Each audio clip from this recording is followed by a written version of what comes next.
जी, नमस्कार दोस्तों, ज्ञानालय में आपका स्वागत है और हम लोग तैयारी कर रहे हैं एकलव्य मॉडल रेजिडेंशियल स्कूल के एग्जामिनेशन की। और उसी की कड़ी में हम लोग केबीएस के केंद्रीय विद्यालय संगठन के जो प्रीवियस ईयर के क्वेश्चंस हैं उसका हम लोग प्रैक्टिस कर रहे हैं। आज के वीडियो में हम लोग जो है पीजीटी का जो जीएस का पेपर है, जनरल स्टडीज़ का पेपर है, उसका हम ये 2018 का केबीएस के टीजीटी में जो क्वेश्चंस पूछे गए थे जीएस वाले पोर्शन में हम लोग उसकी प्रैक्टिस करेंगे। और जो चलिए शुरुआत करते हैं, ज़्यादा समय हम लोग जो है इसमें इधर उधर नहीं गवाएंगे, सीधा आते हैं टॉपिक पे। हमने पहले कहा था कि हम लोग जो है इसमें जो करंट अफेयर्स हैं, क्योंकि 2018 का पेपर है और आज जब हमारा पेपर होगा तो 2023 में होगा, तो 2023 और 18 के करंट अफेयर से कोई लेना देना नहीं। करंट अफेयर्स के पोर्शन को हम लोगों ने उसे हटा दिया, सिर्फ जीएस जीएस जो बचा है उसी को हम लोग जो है प्रैक्टिस करेंगे। करंट अफेयर्स हमने इससे पहले वाले दो जो वीडियो अपलोड किए थे उसमें करंट अफेयर्स भी हम लोगों ने डिस्कस किया था। ये इसलिए किया था कि हमें थोड़ा सा आइडिया लग जाए कि करंट अफेयर्स में भी क्या पूछे जाते हैं। फिलहाल आज के इस वीडियो में सिर्फ जीएस है, जीएस को ही लेके हम चल रहे हैं। यही हमारी हेल्प करेगा। हो सकता है कि हमें इससे क्या हो जाए, कुछ क्वेश्चन से रिपीट हो जाए और मोटा मोटा हमें ये पता चल जाएगा कि किस में क्या पूछा जाएगा। मतलब हिस्ट्री में कितने क्वेश्चंस आते हैं, जियोग्राफी में क्या पूछा जाएगा, पॉलिटी में कितने क्वेश्चंस आते हैं, किस लेवल के क्वेश्चंस आते हैं, इसलिए हम लोग इसकी प्रैक्टिस कर रहे हैं। तो चलिए शुरुआत करते हैं। पहला क्वेश्चन है 2015 में ग्रीन नेशनल अकाउंटिंग, जिसको शॉर्ट में जीएनए कहते हैं, प्रणाली को तैयार करने के लिए, इससे पहले कोई प्रणाली 2015 से लेके इस जो ये शब्द लिखा हुआ है जीएनए, ऐसी कोई प्रणाली देश में नहीं थी। इस प्रणाली के विकास के लिए एक विशेषज्ञ समिति का गठन किया गया था। उसी विशेषज्ञ समिति के अध्यक्ष का नाम यहाँ पे पूछा जा रहा है। ये 2018 का पेपर है, ये करंट अफेयर भी नहीं है। अभी एक तरह से आप इसको ले सकते हैं कि ये किस चीज़ का है, ये इकोनॉमी का क्वेश्चन आपका हो गया, ये इको का हो गया, या आप इसको कह सकते हैं कि यह इन्वायरमेंट का क्वेश्चन होगा। क्योंकि दोनों चीज़ हैं, जहाँ पे भी ग्रीन शब्द आ जाए उसका मतलब आप मोटा मोटा लगा लीजिए कि वो इन्वायरमेंट से ही रिलेटेड होगा, वो पर्यावरण से जुड़ा हुआ मुद्दा होगा कोई ना कोई। तो सेम चीज़ यहाँ पे भी वही कह रहा है कि ग्रीन नेशनल अकाउंटिंग, इसके लिए जो है एक समिति बनाई गई थी, विशेषज्ञों की समिति बनाई गई थी, जिसके अध्यक्ष का नाम क्या था, कौशिक बसु थे, अमर्त्य सेन थे, अशोक गुलाटी थे या पार्थ दास गुप्ता थे। अमर्त्य सेन को आप लोग जानते होंगे, ये भी अर्थशास्त्री हैं। इनको जो है नोबेल पुरस्कार भी मिला है, इनको जो है अर्थशास्त्र में नोबेल पुरस्कार भी मिला है, लेकिन इनके ये अध्यक्ष नहीं थे। अध्यक्ष थे पार्थ दास गुप्ता। जो ये ग्रीन नेशनल अकाउंटिंग प्रणाली के विकास के लिए जो अध्यक्ष बनाए गए थे वो पार्थ दास गुप्ता थे। असल में अब ये बताइए कि ये होता क्या है। अब ये तो चीज़ हो गई, आपको ये पता होना चाहिए कि ग्रीन नेशनल अकाउंटिंग का क्या मतलब होता है। आप लोगों ने जीडीपी का नाम सुना होगा, जीडीपी का नाम सुना होगा, आप जीएनपी का नाम आपने सुना होगा। जीडीपी मतलब ग्रॉस डोमेस्टिक प्रोडक्ट और जीएनपी का मतलब ग्रॉस नेशनल प्रोडक्ट। ये इसका शॉर्ट में होगा। हिंदी में इसको कहते हैं सकल घरेलू उत्पाद। यानी किसी देश की सीमा के अंदर, मान लीजिए भारत है, किसी भी देश की सीमा के अंतर्गत जो भी वस्तुएं और सेवाएं एक साल में उत्पादित होती है उसका जो मूल्य होता है वही उस देश का जीडीपी कहलाता है। सेम ऐसे जीडीपी है, उसी तरह से जीएनपी है। नेशनल और जो ग्रीन नेशनल अकाउंटिंग ये कहता है कि भाई जीडीपी तो आप कैलकुलेट कर लेते हो, लेकिन जो जीडीपी आप कैलकुलेट करते हो, आप जो है इन्वायरमेंट से कितना कुछ ले रहे हो उसका आप कैलकुलेशन तो नहीं करते हो। आप जो भी चीज़ बनती है भाई, जो भी प्रोडक्ट बनता है उसके लिए आप लोग जो क्या नेचुरल रिसोर्सेज यूज नहीं होते होंगे, वाटर यूज नहीं होता, पानी यूज नहीं हो रहा है, इन्वायरमेंट नहीं हो रहा, जंगल नहीं कट रहे हैं। तो ये सारा का सारा ये कह रहा है कि ग्रीन नेशनल अकाउंटिंग ये कहती है कि अब डेवलपमेंट जो हो रहा है उसमें आपको जो है इन्वायरमेंट का जो मूल्यांकन है, इन्वायरमेंट का जो पैसा लग रहा है आप उसका भी मूल्यांकन करिए, आप नेचुरल रिसोर्सेज का भी मूल्यांकन करिए। सिर्फ जीडीपी से काम नहीं चलेगा, क्योंकि जीडीपी तो डेवलपमेंट आप करोगे, लेकिन जो है पर्यावरण अगर नुकसान होगा तो जो सस्टेनेबल डेवलपमेंट का गोल हम लोगों का है, यानी सतत विकास जिसको कहते हैं। सतत विकास का मतलब ये होता है कि एक ऐसा विकास जो सतत होता रहे, कंटिन्यूअस होता रहे। ऐसा नहीं है कि आज की जो है पीढ़ी सारा कुछ दोहन कर जाए और सब कुछ आने वाली पीढ़ी के लिए कुछ बचे नहीं। सतत विकास ये कहता है कि भाई आज की पीढ़ी की भी ज़रूरतें पूरी हो और जो भविष्य की अगली पीढ़ी आ रही है उसके लिए भी सब कुछ, जैसे पृथ्वी पर जितने भी नेचुरल रिसोर्सेस हों वो सबके सब बचे रहें। ठीक है, तो हमारा क्या हो गया भाई, हमने जो है ग्रीन नेशनल अकाउंटिंग पढ़ लिया, इसका मतलब भी हमने जीएनए का जान लिया, और इसके जो अध्यक्ष के कमेटी के अध्यक्ष बनाए गए थे वो पार्थ दास गुप्ता थे। चलिए अगला क्वेश्चन देखते हैं। लोकसभा, ठीक है, लोकसभा में अविश्वास प्रस्ताव पेश करने के लिए आवश्यक न्यूनतम सदस्य संख्या कितनी होनी चाहिए। अब देखिए दूसरा क्वेश्चन पॉलिटी से आ गया। जीएस कहते हैं ना भाई, जीएस पूछे जाएंगे 10 नंबर के ही, उसी में करंट अफेयर्स भी है, लेकिन इतना विशाल इसका सिलेबस है कि पढ़ते रहिए। अब इसमें क्या क्या पढ़ सकते हैं आप, हिस्ट्री पढ़िए, ज्योग्राफी पूछिए, कोई इसका कोई अथाई नहीं है, आप पढ़ते रहिए, आप कुछ भी कहीं से भी पढ़ते रहिए, कोई भी चीज़ पूछ सकते हैं। लेकिन फिलहाल इसमें हम लोगों को मोटा मोटा एक आइडिया मिल जाएगा। बहुत ज़्यादा परेशान होने की ज़रूरत नहीं है। बहुत ज़्यादा क्वेश्चन नहीं पूछे जाते हैं हमारे इसमें। सेलेक्टेड हो 10 नंबर का दिया होगा बहुत ज़्यादा जीएस में, और वो भी उसमें से आधा करंट अफेयर्स आएगा। तो थोड़ा बहुत जो आएगा ठीक है, जितना हम कर पाएंगे उतना कर ले जाएंगे। तो मोटा मोटा हम लोग जो है इसको पढ़ लेते हैं, चल लेते हैं, जान लेते हैं।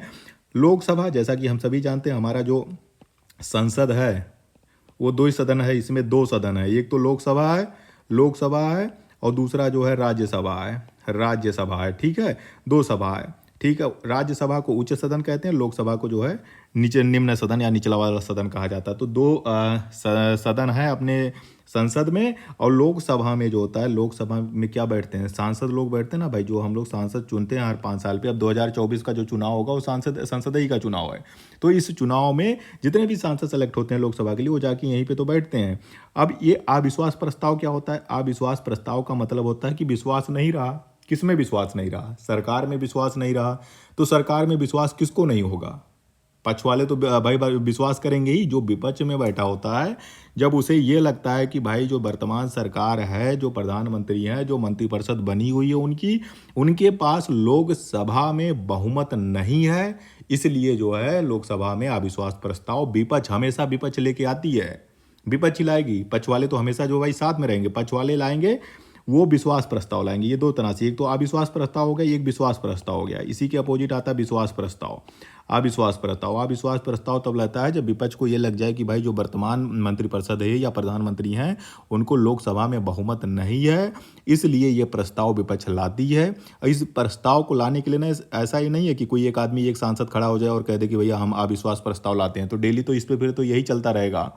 अविश्वास प्रस्ताव जब लाते हैं तो मिनिमम जो है 50 सांसद का उस पर सपोर्ट होना चाहिए, उस पर अनुसमर्थन होना चाहिए। लोग कहें 50 सांसद खड़ा होकर उस पर अनुसमर्थन अविश्वास प्रस्ताव का करें, तब वो माना जाएगा, तब वो लिया जाएगा। नहीं तो एक्सेप्ट ही नहीं होगा। आप चिल्लाते रहो, एक अगला सांसद कुछ नहीं कर पाएगा। कम से कम 50, मिनिमम 50 सांसद आपके साथ होने चाहिए, तब जाके आप जो है लोकसभा के जो अध्यक्ष जी होंगे उनको आप दे पाओगे, अविश्वास प्रस्ताव ला पाओगे।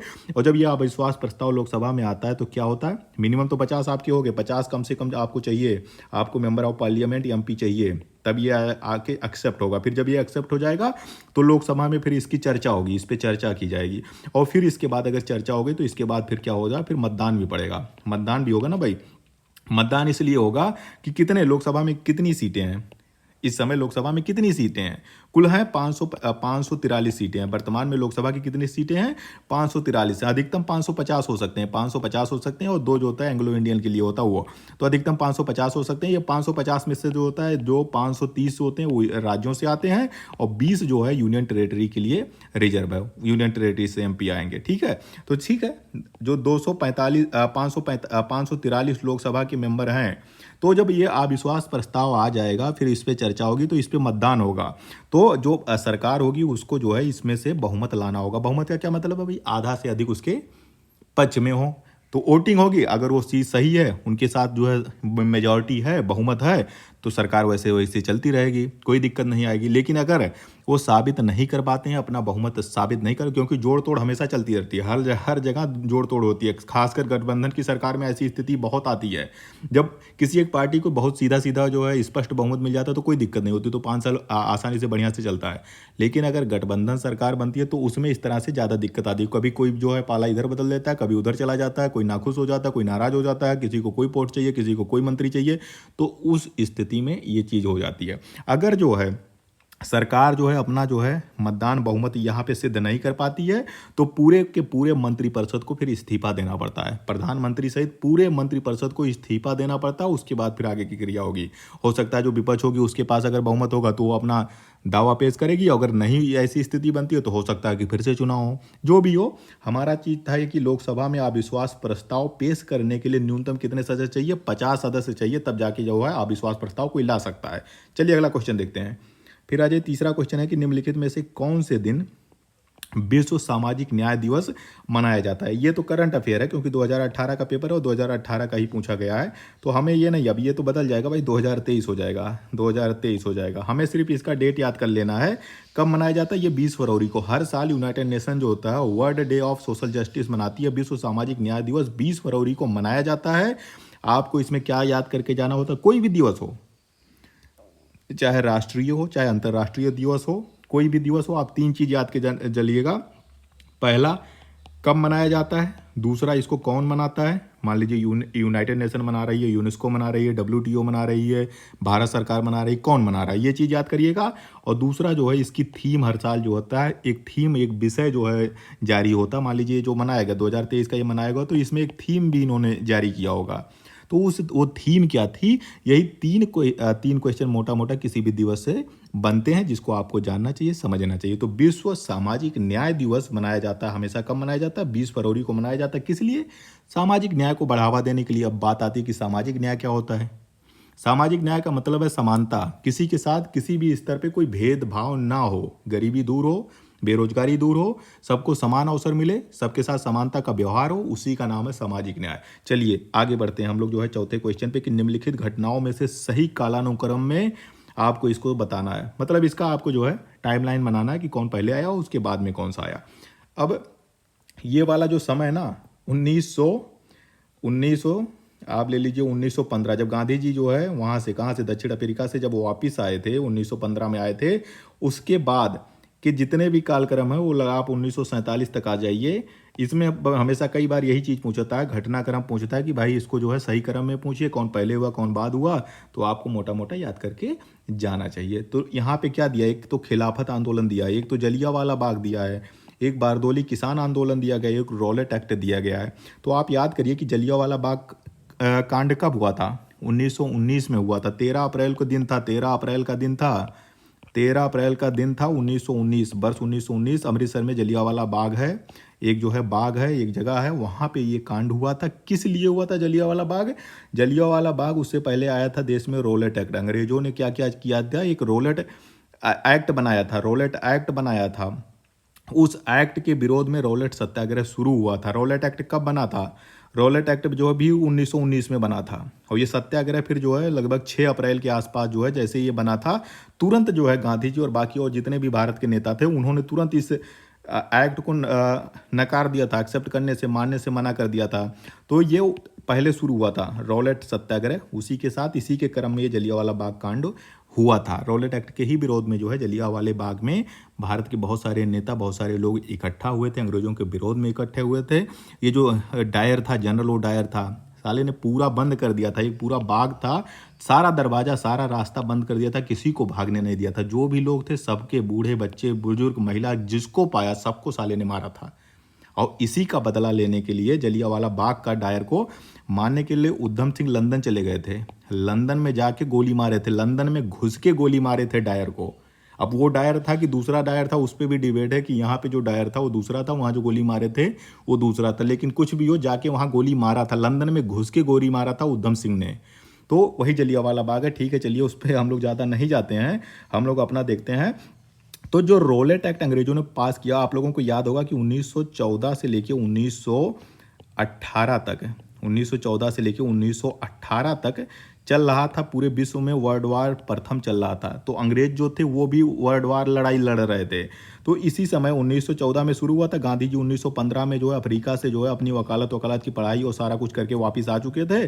15 में आए तो गांधी जी को ये लग रहा था कि अंग्रेज जो है, अगर हम अंग्रेजों का साथ देंगे तो अंग्रेज भारतीयों के साथ अच्छा व्यवहार करेंगे और हम जो है धना मना के उनको जो है वापस भेज देंगे, हमको आज़ाद कर देंगे। लेकिन उस समय स्थिति ठीक थी, गांधी जी को ये मानना था कि अगर हम इस विश्व युद्ध में, प्रथम विश्व युद्ध में हम अंग्रेजों का साथ देंगे, उनकी बात मानेंगे तो ठीक है, जैसा हम करेंगे वैसा वो लोग भी करेंगे। लेकिन उन्हें उस तमाम अंग्रेजों की जो स्थिति थी पूरा उन्हें पता नहीं था उस समय, जैसा कि होता है। फिर उन्होंने साथ दिया था, बाद में मुझे एहसास हुआ कि हमने जो है गलत साथ दिया था। उन्होंने भर्ती भी कराया था अंग्रेजों कि जो अंग्रेजी जो भारतीय सैनिक थे, भारतीय सैनिक जो जाके विश्व युद्ध लड़ रहे थे अंग्रेजों की तरफ से, गांधी जी आके भर्ती भी करवा रहे थे, भारतीयों की भर्ती करवा रहे थे आर्मी में।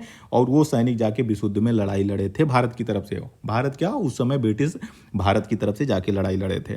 ठीक है, नहीं हुआ। बाद में उनको एहसास हुआ कि जो है ये ऐसे नहीं मानेंगे। और फिर जाके 1942 में जब आ गया ना भारत छोड़ो आंदोलन, उसी में कहे कि करो या मरो, ऐसा नारा गांधी जी ने दिया था। उसके बाद फिर जो है 47 तक मार के भगाया गया उनको, किसको, अंग्रेजों को भगाया गया। चलिए ठीक है, हम लोग जो है घटनाक्रम देखते हैं। रॉलेट एक्ट बात करते हैं। रॉलेट एक्ट को गांधी जी ने कहा था कि ये काला अधिनियम है, इसको बिना अपील, बिना दलील, बिना वकील का कानून कहा जाता था। काला अधिनियम, ये रॉलेट एक्ट में इसमें ये कहा जाता था अंग्रेजों ने भारतीयों के दमन के लिए ये एक्ट बनाया था। ये एक्ट ये था कि अंग्रेजों की इतनी पावर दे देगी, अंग्रेजी पुलिस जो थी उसको इतना पावर दे दिएगा कि किसी को भी उठा लो, कोई भी नेता हो, गांधी जी हो, कोई भी हो, उठाओ, जेल में डालो, सजा दे दो, कोई सुनवाई नहीं, कहीं कोई अपील नहीं, कोई वकील नहीं कर सकते। तो गांधी जी ने कहा कि ये पूरा दमनकारी है और इसी में पूरे भारत के जितने भी उस समय नेता थे, सारे के सारे नेता नाराज हो गए। हर जगह इसके विरोध में प्रदर्शन हुए और इसी में जो है रॉलेट सत्याग्रह शुरू हुआ। पहले रॉलेट सत्याग्रह शुरू हुआ और इसी के कड़ी में जलियांवाला बाग कांड हुआ। तो ये 6 अप्रैल हो गया, ये 13 अप्रैल हो गया। और खिलाफत आंदोलन शुरू हुआ था 1920 के आसपास, 1919 में शुरू हुआ था। ये 20 में शुरू हुआ था लगभग, तो 1920 में शुरू हुआ था, 20 में नहीं 19 में ही हुआ था। तो 1919 में 1920 में शुरू हुआ था। ये इसके बाद में ही शुरू हुआ था, दिसंबर के महीने में इसकी शुरुआत हुई थी। और ये खिलाफत आंदोलन जो था ये अंग्रेजों के खिलाफ तो था, लेकिन ये जो है भारतीयों की आज़ादी के लिए गांधी जी ने इसको भी सपोर्ट किया था। खिलाफत आंदोलन को भी गांधी जी ने सपोर्ट किया था कि अगर हम जो है भारतीय मुस्लिम भाई जो उस समय नेता थे, जो अली बंधु थे, इस आंदोलन को सबसे ज़्यादा जो है आगे लेके गए थे, अली बंधु के नाम से जाने, जो 2 भाई थे, उन्होंने जो है ये आंदोलन काफ़ी चलाया था। ये आंदोलन इसलिए था जो विश्व युद्ध हो रहा था ना ये वाला, तो इसी विश्व युद्ध में जो ऑटोमन साम्राज्य था ईरान का, या वहाँ पे जो है ईरान इराक में जो क्षेत्र था वो ऑटोमन साम्राज्य था। वहाँ पे खलीफा होते थे, खलीफा की गद्दी वद्दी अंग्रेजों ने हटा दी थी, कहे कि अब आज से कोई खलीफा नहीं बनेगा, अब सब खत्म, अब सब अंग्रेजों का चलेगा। उसी के विरोध में जो है खलीफा खत्म हो गए, खिलाफत आंदोलन जो है भारत में शुरू किया। भारत का उससे कोई लेना नहीं, ऑटोमन साम्राज्य कहाँ ईरान इराक में बसा हुआ था, वहाँ यहाँ भारत के मुसलमान उसके खिलाफ आंदोलन कर रहे थे। ठीक है, जो भी स्थिति रही हो, उसमें गांधी जी ने भी खिलाफत आंदोलन का जो है सपोर्ट किया। और उसी के बाद भी गांधी जी ने क्या शुरू कर दिया था भाई, 1920 में जो होता है क्या शुरू हो गया, भारत में भी 1920 में असहयोग आंदोलन गांधी जी ने शुरू कर दिया कि हम कोई सहयोग नहीं करेंगे। क्यों? क्योंकि यहाँ पे हमने सहयोग किया था, आपको विश्व युद्ध प्रथम में गांधी जी ने सहयोग किया था अंग्रेजों का, लेकिन जब लगा कि भाई ये सहयोग अयोग के आदि नहीं है, तो गांधी जी ने असहयोग शुरू कर दिया कि भैया अब हम सहयोग तुम्हारा नहीं कर पाएंगे, तुम लोग मानोगे नहीं। तो असहयोग आंदोलन शुरू हो गया 1920 में। ठीक है बाबू, यहाँ तक की कहानी याद आई? तो ये हमेशा बहुत क्लोज घटनाक्रम है, सब 1920 1919 उसी के आसपास की घटना है, इसलिए याद कर लीजिएगा, इस क्रम को याद करके जाइएगा। फिर एक चीज़ यहाँ पे जो बढ़ रहा है, बरदौली किसान आंदोलन, ये बहुत बाद में हुआ था, ये 1928 में हुआ था। कि ये बारदौली जो है गुजरात में स्थित है। यहाँ पे क्या किया अंग्रेजों ने, बहुत ज़्यादा कर बढ़ा दिया, किसानों पे इतना ज़्यादा टैक्स लगा दिया, इतना कर लगा दिया कि सारे किसान परेशान हो गए। और इसी के विरोध में सारे किसानों को इकट्ठा करके सरदार वल्लभ भाई पटेल इकट्ठा हो गए और खड़ा हो गए कि भाई हम 1 रुपया नहीं देंगे, कोई टैक्स नहीं देंगे, खेती नहीं करेंगे, छोड़ देंगे, लेकिन 1 रुपया तुम्हें नहीं देंगे। और इसी में जब जो है सपोर्ट मिला सरदार जी को, सरदार वल्लभ भाई पटेल को, फिर वहाँ के किसानों ने इसी आंदोलन की सफलता के बाद सरदार की उपाधि सरदार वल्लभ भाई पटेल को मिली थी। पूरी कहानी याद हुई? चलिए, थोड़ा बहुत तो आप लोगों को थोड़ा बहुत याद हुआ होगा, थोड़ा चीज़ें समझ में आई होगी। फिर से एक बार याद करते हैं, पूरा घटनाक्रम समझ लेते हैं। चलिए, थोड़ा सा मिटाता हूँ, इसको डिलीट करता हूँ, चलते देखते हैं क्या हुआ। कहाँ से शुरू करोगे? पहली चीज़ हो गई 1857 की क्रांति हो गई भाई। 1857 से ही तो शुरू हुआ अंग्रेजों के खिलाफ लड़ाई।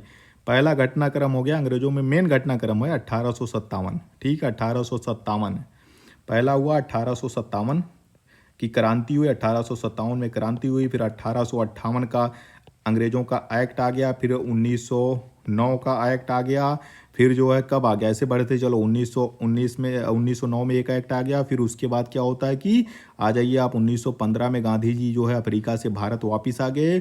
1917 में गांधी जी ने चंपारण सत्याग्रह किया, बिहार चंपारण में चले गए वहाँ पे। और उसके बाद फिर जो है ये आ गया सारा का सारा ये घटनाक्रम हो गया। 1919 में आ गया, पहले आया रॉलेट एक्ट आ गया, और रॉलेट एक्ट के बाद ही 1906 अप्रैल के आसपास ये सत्याग्रह शुरू हो गया। और फिर जो होता है सत्याग्रह हो गया। फिर 13 अप्रैल 1919 में क्या शुरू हो गया भाई, जलियांवाला बाग हत्याकांड हो गया। उसके बाद क्या हो गया, फिर उसके बाद फिर हुई दिसंबर का महीना आ गया। दिसंबर 1919 में खिलाफत आंदोलन शुरू हो गया।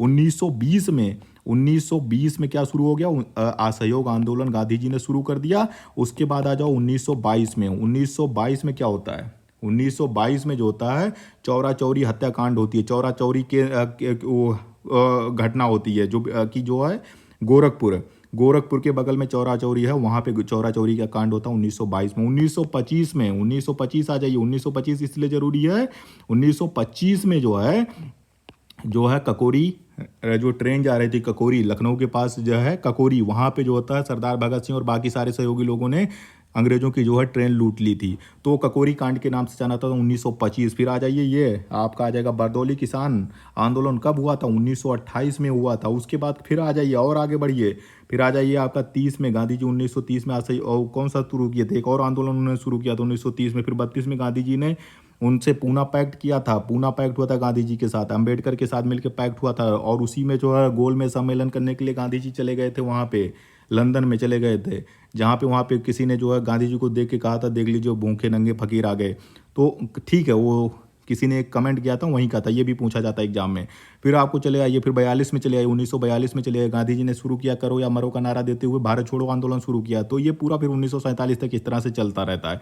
इसमें हमारा आ गया पहले नंबर पे आ गया डी, सबसे पहले ये, उसके बाद जलियांवाला आ गया बी ऑप्शन आ गया। उसके बाद फिर आ जाइए खिलाफत शुरू हुआ ए, और उसके बाद फिर आ जाएगा सी। तो ये पूरा घटनाक्रम हो गया जिसको आप लोगों को याद करना चाहिए, जानना चाहिए। चलिए अगला देखते हैं, पांचवा क्वेश्चन। पांचवा क्वेश्चन जो है पर्यावरण से जुड़ा हुआ है। चलिए देखिए, हर एक पोर्शन से कोई पोर्शन छोड़ नहीं रहे हैं। जाग्राफी अभी बाकी है, जाग्राफी अभी पूछेंगे। चलिए देखिएगा, आगे देखिएगा। ये कह रहे हैं कि जो 1930 में 30 तक 1930 1900, देखिए दिमाग में 19 घुस गया 2030 तक प्राप्त किए जाने वाले सतत विकास लक्ष्य का हिस्सा नहीं है। क्या हुआ कि 1900 फिर 1900 2015 में इससे पहले एक वो चलता था, मिलेनियम डेवलपमेंट गोल बनाया गया था, और उसके बाद यूनाइटेड नेशन ने बनाया था। उसके बाद फिर बना था, इसके बाद एसडीजी बन गया। एसडीजी इसको कहते हैं सस्टेनेबल डेवलपमेंट गोल। तो 2015 से चले था मिलेनियम डेवलपमेंट गोल, तो 2015 को इसको खत्म कर दिया गया। 2015 के बाद शुरू किया गया कि अब सस्टेनेबल डेवलपमेंट गोल बनाए गए। और ये गोल क्या मतलब था? लक्ष्य बनाए गए थे, और ये लक्ष्य हैं पूरे एसडीजी हैं, 17 लक्ष्य बनाए गए थे। और इसमें ये कहा गया कि 2030 तक हम ये अपने जितने भी लक्ष्य दिए गए हैं उसको हम लोग हासिल कर लेंगे। ये ऐसे लक्ष्य हैं जो सतत विकास के लिए जरूरी है, जो अभी हमने आपसे पहले चर्चा किया था। विकास ऐसा हो जो हमेशा चलता रहे, ऐसा नहीं हो कि आप लोग जो है अंधाधुंध दोहन कर लीजिए हर चीज़ का और नेचुरल रिसोर्सेज खत्म हो जाए, आज की पीढ़ी तो मौज काट ले और आने वाली पीढ़ी फिर जो है नरक भरी जीवन जिए। तो ऐसा नहीं है। सतत विकास ये कहता है कि भाई आज की पीढ़ी की जो भी ज़रूरतें वो पूरी होनी चाहिए, जो बेसिक नीड है वो पूरी होनी चाहिए, लेकिन उसी के साथ साथ हमें भविष्य की ज़रूरतों का, भविष्य की जो हमारे जो है बच्चे आ रहे हैं उनके लिए भी हमें रखना चाहिए, सारा चीज़ उनके लिए भी बचा रहना चाहिए, जितने भी नेचुरल रिसोर्सेस हैं। तो यहाँ पे आप देख लीजिए, ये सस्टेनेबल डेवलपमेंट गोल के जो 17 लक्ष्य हैं, यहाँ पे सारे लक्ष्य दिए गए हैं, सारा लक्ष्य इस पे दिया गया है। अब यहाँ पे हम देख लेते हैं कि इसमें पूछा जा रहा है कि कौन सा हिस्सा नहीं है, इस 17 में से कौन सा हिस्सा नहीं है, उसी को हमें बताना है। तो चलिए देख लेते हैं। किफ़ायती व्यावसायिक प्रशिक्षण का एक समान पहुँच हो, गुणवत्तापूर्ण उच्च शिक्षा तक सार्वभौमिक पहुँच हो, सभी को निःशुल्क उच्च शिक्षा मिले, सभी लड़कों और लड़कियों को मुफ्त प्राथमिक और माध्यमिक स्कूली शिक्षा प्रदान करना। अब इसमें से राइट आंसर कौन है? आप लोग जो है आप 17 गोल से एक बार पढ़िएगा और फिर कमेंट करके बताइएगा कि इसमें से राइट आंसर कौन सा है। मैं छोड़ रहा हूँ, आप लोगों को बुरा लगेगा कि आप जो है बता देते, हमारा समय बच जाता, लेकिन नहीं, ये बहुत ही इंपॉर्टेंट टॉपिक, हर बार जो है डीजी से क्वेश्चन पूछे जाते हैं। आप पढ़िए और फिर आप कमेंट करके बताइएगा। नहीं कमेंट करेंगे ठीक है, ना मत करिएगा, लेकिन पढ़ जरूर लीजिएगा, देख लीजिएगा। चलिए अगला क्वेश्चन देखते हैं। निम्नलिखित में से कौन सा मूल निवासी लोग जो रूस के स्टेपीज में रहते हैं? ये पूछ रहा है कि जो रूस के लोग हैं, पुतिन को जानते हो ना भाई, ठीक है, अमेरिका वाले हमेशा पुतिन से परेशान रहते हैं। हाँ, वही पुतिन साहब हैं। इंडिया के बहुत अच्छे दोस्त हैं रूस वाले, इंडिया के काफ़ी सहयोग किए हैं, काफ़ी समय किए हैं, क्योंकि अमेरिका का क्या रवैया है कि वो दोहरा रवैया अपनाता है। जब उसको जिसकी ज़रूरत होगी उसके साथ रहेगा, नहीं रहेगी तो वो उधर चला जाएगा, इधर उधर चला जाएगा। वो पाकिस्तान को भी सपोर्ट करता रहेगा पीछे से और इंडिया को भी करता रहेगा, और फिर इनको भी जो है ललकारेगा, उनको भी ललकारेगा, दोनों में लड़ाता झगड़ाता करता रहेगा। वो चलता रहता है उसका कि जो पूरे विश्व में इसी तरह से उथल पुथल रहे और हथियार बेच को पैसा कमाता रहे। यही काम उसने विश्व युद्ध प्रथम में भी किया था, विश्व युद्ध द्वितीय में भी अमेरिका ने किया था, कभी लड़ाई में नहीं शामिल हुआ। आप पूरा विश्व इतिहास उठा के देख लीजिएगा, वर्ल्ड वार प्रथम ले लो या वर्ल्ड वार सेकेंड ले लो, किसी भी युद्ध में ये पहले नहीं आया। ये बैठ के बाहर तमाशा देखता रहा, तमाशा ही नहीं देखता रहा। जिसको भी हथियार चाहिए, इस पार्टी को उस पार्टी को, दोनों पार्टी को लगातार हथियार बेचा। यहाँ पे भी पूरा हथियार बेचा उसने, और फिर वर्ल्ड वार 2 में तो इतना हथियार बेचा कि पूछिए नहीं, बेचता रहा। उसके बाद जब लड़ाई होती रही 4 साल 5 साल, इतनी लंबी लंबी लड़ाई चलती थी भाई, और जब सबको बेच बेच के अपना खुद राजा हो जाता था तो किसी के पास सब लड़ लड़ के थक जाते थे, सबका सब कुछ खत्म। अब पैसा भी नहीं खत्म है कि भाई पैसा भी खत्म हो गया, अब किसी के पास पैसा नहीं है कि अमेरिका से जाके कुछ हथियार ले ले। फिर लास्ट में आता था, हीरो बन के आता था, जो हार रहा होता था उसी को और हरा देता था, काम खत्म और हीरो बन के निकल लेता था। तो ये साहब वो सब पढ़ोगे तो आपको समझोगे पूरा चीज़, इतिहास पढ़ोगे तो मज़ेदार है, कहानियाँ हैं, स्टोरी, जब मज़ा आएगा, पढ़ो समझो देखो। ठीक है चलिए, लेकिन ये क्या है, ये हिस्ट्री नहीं, ये जियोग्राफी का क्वेश्चन है, ज्योग्राफी है, भूगोल का क्वेश्चन है। स्टेपीज घास कहाँ पाई जाती है? घास के मैदान है स्टेपीज। जैसे बेल्ट जो है घास का मैदान है, सवाना घास का मैदान है, वो कहाँ पे? अफ्रीका की तरफ मिलता है। स्टेपीज जो होता है ये टेम्परेट घास का मैदान है, समशीतोष्ण, जहाँ पे ऊर्जा समान रहे, जहाँ पे शीत और गर्म समान रहे उसको कहते हैं समशीतोष्ण। तो शीतोष्ण, शीतोष्ण कटिबंधीय, शीतोष्ण, समशीतोष्ण, शीतोष्ण कटिबंधीय, समशीतोष्ण कटिबंधीय, ये घास का मैदान है, घास का मैदान है ये। टेम्परेट घास का मैदान, अंग्रेजी में इसको कहते हैं टेम्परेट, टेम्परेट घास का मैदान है स्टेपीज, जो पाया जाता है कहाँ पे? जो रूस का यूरेशिया वाला पोर्शन है, मतलब आधा एशिया का आधा यूरोप का जो पोर्शन है, वहाँ पे स्टेपीज घास पाई जाती है। ये वाली घास देख रहे हो, यही है स्टेपीज घास। इस तरह की घास बहुत लंबी लंबी घासें होती हैं। यहाँ पे कुछ लोग निवास करते हैं, कुछ आदिवासी लोग हैं, कुछ आदिम लोग हैं जो बहुत समय से वहाँ पे रह रहे हैं, जनजातीय लोग हैं। तो यही पूछ रहा है कि जो स्टेपीज है रूस का, उसमें जो रूस के मूल निवासी है उनको क्या कहा जाता है? बुशमैन। बुशमैन कालाहारी में रहते हैं, अफ्रीका की तरफ। मसाई रहते हैं, तवरेंग रहते हैं या किर्गिज़ रहते हैं। तो राइट आंसर होगा किर्गिज़। जो मूल निवासी हैं रूस के, इसी में किर्गिस्तान है। किर्गिस्तान भी पहले रूस का हिस्सा होता था, जब यूएसएसआर था, यूनाइटेड रिपब्लिकन करके था, यूएसएसआर था। अमेरिका ने फिर इसको तोड़ दिया था, किर्गिस्तान और बाकी चीज़ें इसमें कब बट गई थी इसकी। तो किर्गिज़ जो हैं मूल निवासी हैं रूस के, जो स्टेपीज़ के घास के मैदानों में पाए जाते हैं, मतलब वहाँ निवास करते हैं लोग, रहते हैं। फिर आ जाइए, एक 7वां क्वेश्चन है कि सह अंशदायी पेंशन योजना जिसका नाम है स्वावलंबन की घोषणा केंद्र सरकार द्वारा कब की गई थी? ये घोषणा केंद्रीय बजट 2010-11 में भी इसकी घोषणा हो गई थी। बहुत पहले इसकी घोषणा हो गई थी, अब बहुत पुरानी चीज़ हो गई है। आप लोग इसमें ये याद रखिएगा कि जितने भी थोड़े से स्कीम बने हुए हैं, खासकर जो है जो एजुकेशनल स्कीम है, उन सबको आप लोग थोड़ा सा पढ़ के जाइएगा। पुराना ये नहीं पूछेगा, लेकिन आप लोग फिर भी ऐसे जिस तरह के जितने भी स्कीम है वो सब कुछ पढ़ लीजिएगा। स्वावलंबन जो था, जो असंगठित क्षेत्र के हैं, जैसे ये छोटी दुकानें करते हैं, रेहड़ी लगाते हैं, ठेला खोमची लगाते हैं, जो बेचते हैं, ये असंगठित लोगों के लिए ये पेंशन योजना शुरू की गई थी। इसमें यह था कि आधा हिस्सा जो है, जो अंशधारी है, जो लेन जिसको पेंशन चाहिए वो देता था, और बाकी हिस्सा, आधा हिस्सा सरकार देती थी। तो बाद में जब ये इसकी मेच्योरिटी पूरी हो जाती थी, फिर उस व्यक्ति को पेंशन मिलता है। तो इसकी घोषणा बहुत पहले हो चुकी थी, 2010-11 में इसकी घोषणा हो चुकी है। आप लोग और अब जो नए वाले स्कीम है उसको पढ़िएगा, खासकर पिछले 10 साल के पढ़ ही लीजिएगा।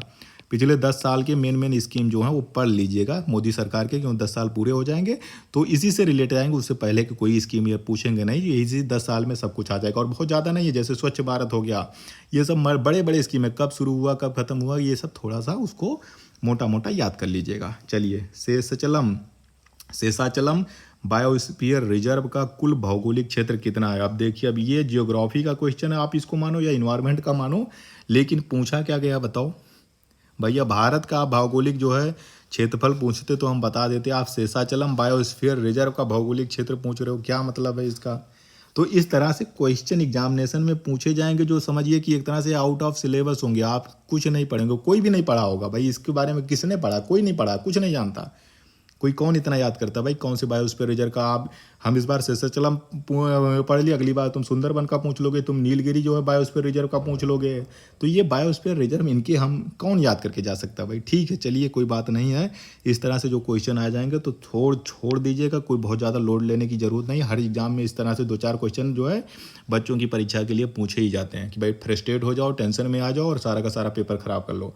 कभी कभी क्या होता है कि 1-2 क्वेश्चन शुरू वाले, क्वेश्चन नंबर 1, 2, 3, इस तरह से हम देखते हैं, फिर इतना हार्ड दे देता है हमारा, जो है समझ में नहीं आता, यार ये तो पढ़े नहीं, फिर जो है डिमोरलाइज हो जाते हैं कि यार आगे क्या होगा। ऐसा कुछ नहीं है, 3 नहीं आता छोड़ो, हटाओ, कौन सा इतने 3 में क्वेश्चन थोड़ी ना मेरिट बनती है, आगे छोड़ो, आगे बढ़ो। तो इस तरह से अगर क्वेश्चन आएगा तो आप लोग इसको आगे छोड़ के आगे बढ़ जाइएगा। अगर नहीं आता होगा तो तो ये जो राइट आंसर इसका है 4700, बता दे रहा हूँ 4700। हमने भी कौन सा, हमें भी पता था, हमने भी जो है विकिपीडिया पे और गूगल पे जाके इसको देखा, ठीक है। तो ये राइट आंसर 4755 है। शेषाचलम जो है ये आंध्र प्रदेश में स्थित है। शेषाचलम आंध्र प्रदेश में स्थित है। क्या है? एक बायोस्फीयर रिजर्व है। बायोस्फीयर रिजर्व जो होती है, आप लोग पढ़ के जाइएगा। बायोस्फीयर रिजर्व हम लोगों ने इससे पहले बताया था। ये क्या होता है कि एक जो होता है ये प्रोटेक्टेड एरिया होते हैं। इसमें 3 भाग होते हैं। बायोस्फीयर रिजर्व जो होता है नेशनल पार्क से भी बड़ा होता है। कभी कभी होता है 2 या 2 से अधिक जो है नेशनल पार्क मिला के बायोस्फीयर रिजर्व बना दिए जाते हैं।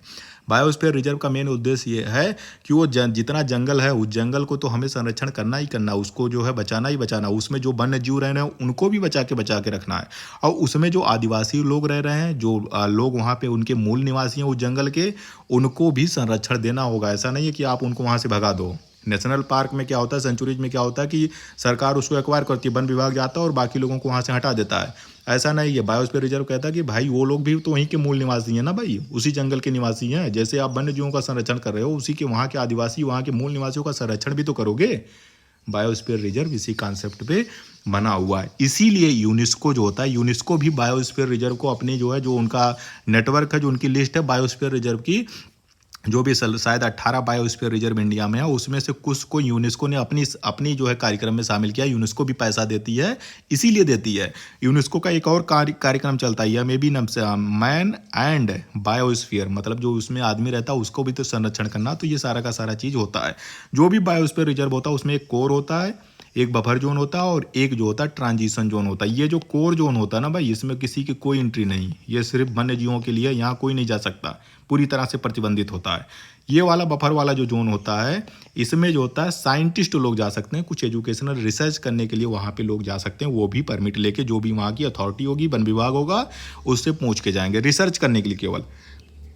और ये जो ट्रांजिशन वाला फेयर जो होता है, इसमें जो होता है, जो टूरिज्म होता है, घूमने फिरने वाले लोग होते हैं, वो इसमें थोड़ी सी एक्टिविटी होती है। और यहाँ के जो मूल निवासी होते हैं, जो रहने वाले आदिवासी लोग होते हैं, यहाँ पे थोड़ी सी अपनी एग्रीकल्चरल एक्टिविटी, जो वन से जो है ये शहद और बाकी चीज़ें इकट्ठा करते हैं, लकड़ी इकट्ठा करते हैं, वो सारा चीज़ आप जो है ट्रांजिशन वाले फेज में या फिर आउटर जो एरिया होता है बायोस्फीयर का, वहाँ पर कर सकते हैं। फिर आ जाए कि निम्नलिखित में से कौन सा पहला स्थान था जहाँ पे सिंधु घाटी सभ्यता की खोज हुई थी। चलिए हिस्ट्री से एक और क्वेश्चन आ गया, हिस्ट्री से आ गया एक और क्वेश्चन। सिंधु घाटी की सभ्यता भैया पढ़ के जाना भाई। सिंधु घाटी की सभ्यता, वैदिक सभ्यता, ये सब बहुत ज़रूरी है। आप इसको जो है भूल छोड़ के नहीं जा सकते। तो सिंधु घाटी की सभ्यता आप लोग पढ़िएगा। इंडस वैली सिविलाइजेशन, आईबीसी के नाम से हम लोग इसको पढ़ते थे। अब IVC Indus Valley Civilisation, Sindhu घाटी की सभ्यता की खोज हुई थी कब? इसकी शुरुआत, मतलब खोज क्या, ये तो है बहुत प्राचीन काल से शुरुआत, भारत के इतिहास की शुरुआत ही इसी से होती है। सिंधु घाटी की सभ्यता ये है, एक ऐसी सभ्यता है, नगरीय सभ्यता है, नगरीय सभ्यता है। ये एक नगर था, गांव देहात नहीं था। ये सिंधु घाटी सभ्यता, इसको हल्के में मत लेना। यहाँ की नाली, ये जो देख रहे हो ना, ये बड़ा सा कुंड जो बना हुआ है, इसका जो कुंड बना हुआ है नहाने के लिए, ये सब इतने बड़े बड़े होते थे। और यहाँ की जो व्यवस्था थी, शहर की ग्रिड पद्धति पे बनाते थे। ऐसे नहीं है कि कहीं भी बसा लो। अभी आप चले जाओ, दिल्ली में चले जाओ, कहीं भी चले जाओ, जो बड़े सिटी हैं आप, कराची में चले जाओ, पटना में चले जाओ, सब ऐसे आड़ा तिरछा बढ़े हुए हैं कि देख नहीं पाओगे। कहीं न नाली न जाने की जगह है। पानी जैसे थोड़ा सा बारिश होता है ऊपर ओवरफ्लो। इनकी नाली व्यवस्था ढकी हुई नाली होती थी और नालियों पे मैन होल बने होते थे, सफाई के लिए वहाँ पे गड्ढे खोदे हुए थे। और इतनी बेहतरीन व्यवस्था थी कि पूछे नहीं। अब आधुनिक भारत में भी आप नहीं खोजने को पाओगे जो उस समय पाए थे। तो ये सिंधु घाटी की सभ्यता की खोज हुई थी, हड़प्पा से इसकी खोज मानी जाती है। 1921 का समय था। वही इतिहास वाला आप याद करिए, जब भारत में एक तरफ से जो है भारत अंग्रेजों के खिलाफ लड़ाई लड़ रहा था, कुछ वैज्ञानिक थे, कुछ इतिहासकार थे जो लगे हुए थे, खोज करने में लगे हुए थे, देश की सभ्यता खोज रहे थे, पढ़ाई कर रहे थे।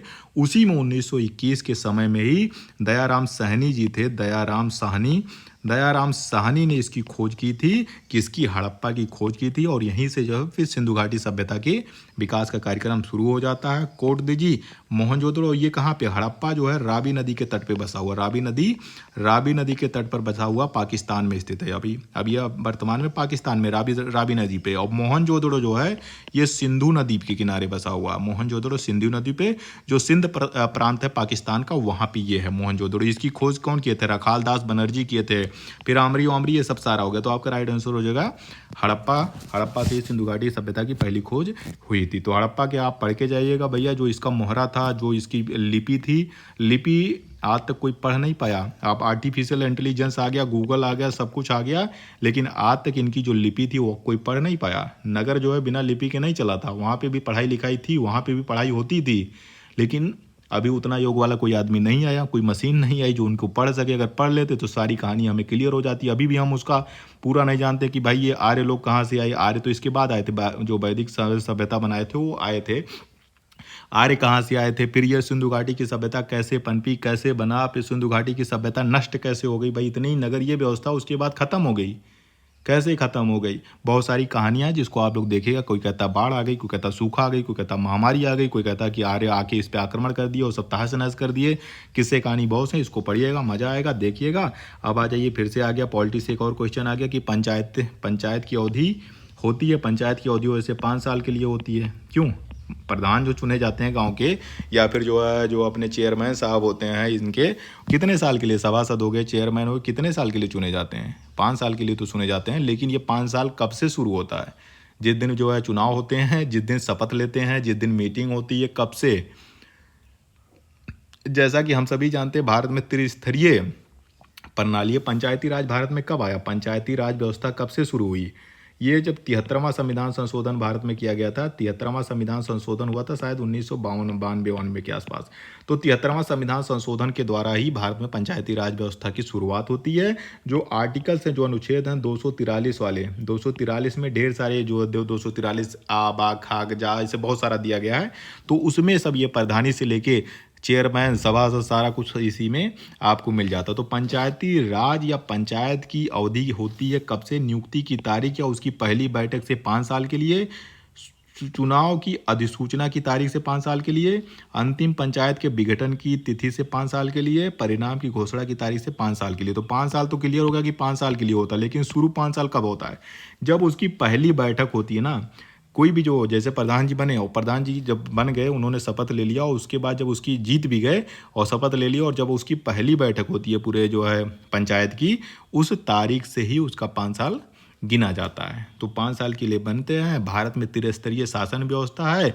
स्थानीय, यानी स्थानीय जिसको हम पंचायत कह रहे हैं या नगर पालिका कह रहे हैं, वहाँ से शुरुआत होती है। उसके बाद फिर राज्य में जो है आपके विधायक आ जाते हैं, और केंद्र में जो है मेंबर ऑफ पार्लियामेंट एमपी आ जाते हैं। तो केंद्र में एक सरकार है, राज्य में अपनी सरकार है, और अपनी लोकल बॉडी की अपनी सरकार है। तो 3 तरह की सरकार हो गई। तो ये पूरा का पूरा क्या है, एक भारत में जो शासन व्यवस्था है, जो सरकार की व्यवस्था है, वो सारा का सारा इसमें दिया है। चलिए अगला हम क्वेश्चन देख लेते हैं। 11वां क्वेश्चन ये कह रहा है कि निम्नलिखित में से किसानों द्वारा, ये पूछा है किसानों द्वारा सौर ऊर्जा उत्पादन को बढ़ावा देने के लिए सूर्य शक्ति किसान योजना। अब ये करंट अफेयर रहा होगा, ये कोई जीएस जीके तो है नहीं, ये करंट अफेयर है, तो इसमें ज़्यादा कुछ ध्यान देने की योजना नहीं है। सूर्य शक्ति किसान योजना की शुरुआत जो है गुजरात सरकार ने की थी। उन्होंने कहा था किसानों को क्या दिया था, अनुदान दिया गया था, किस लिए? सोलर लगाने के लिए। उन्होंने कहा गया कि भाई जिनके पास खेत खाली हैं, जिनके पास छत है बड़ा सा, वो सोलर पैनल अपने यहाँ लगाएं, सरकार अनुदान देगी। सरकार ने, केंद्र सरकार ने भी इस पर काफ़ी पैसा दिया है, और राज्य सरकार भी अनुदान देती थी लगाने के लिए।